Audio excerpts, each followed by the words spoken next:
Now, from WYDC TV, this is Big Fox News at 10. Good evening, I'm Marissa Sarr back with Big Fox News. The Steuben County District Attorney Brooks Baker held a news conference today to discuss updates on the murder case of Michelle Neerreiter. Her body was found on August 28th in her home at 145 Dwight Avenue in Corning. It had appeared the victim had committed suicide, which law enforcement agencies soon determined to be staged. This morning, a Steuben County grand jury indicted Michelle's ex-husband, 46-year-old Lloyd Neerreiter of New Jersey, and her daughter, 20-year-old Carrie Neerreiter of Rochester. Lloyd faces 9 counts, including first-degree murder, and Carrie, considered an accomplice, is charged with 4 counts, including second-degree murder. In sum, it's clear to us at this point Michelle Neerreiter did not kill herself. A motive is a difficult thing. I will tell you that the charges here include custodial interference, which was the idea that Mr. Neerreiter was going to take his another child from New York State to whom he did not have custody.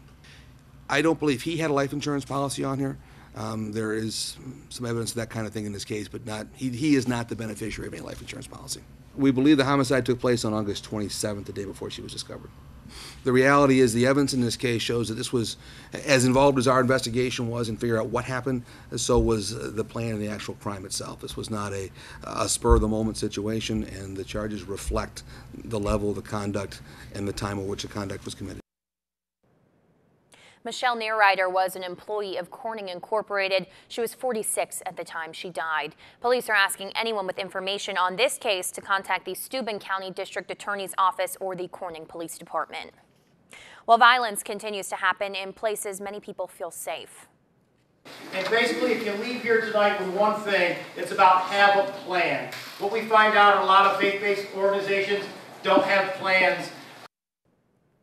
The Chemung County Sheriff's Office held an active shooter training situation last night at the community center in Big Flats. Now, the session was specifically for faith-based organizations. The session focused on having a precautionary safety plan. It also covered survival tactics for people who find themselves in an active shooter situation.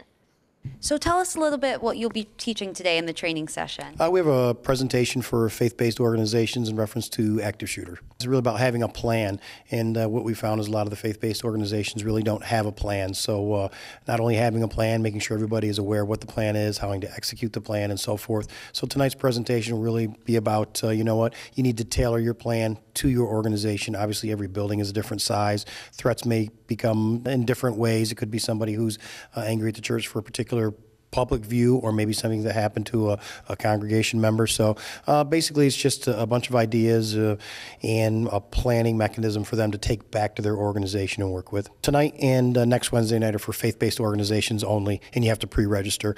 Obviously what precipitated this particular presentation was a couple of months ago.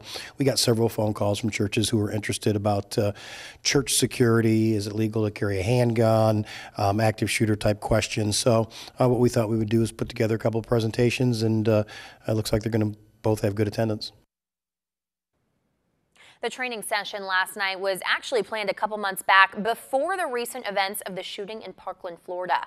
As you can see, it was a full house. So if you're part of a faith-based organization and you want to go to the next training session, you need to call the Chemung County Sheriff's Office and register beforehand. That next training session is next Wednesday from 6 to 7:30 at the community center in Big Flats.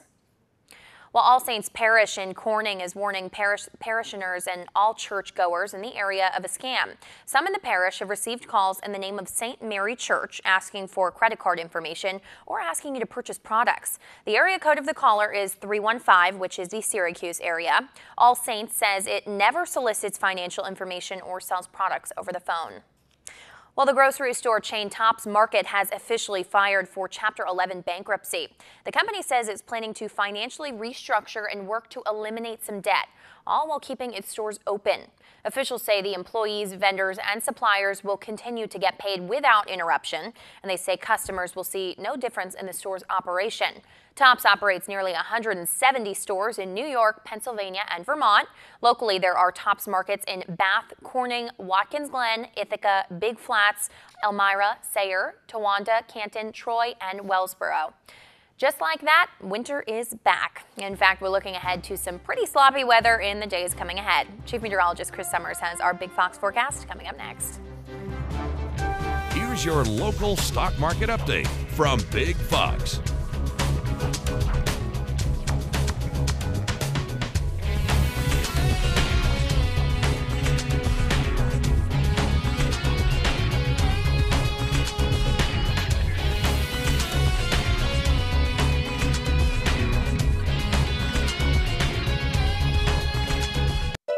Now, your Twin Tiers forecast from Big Fox.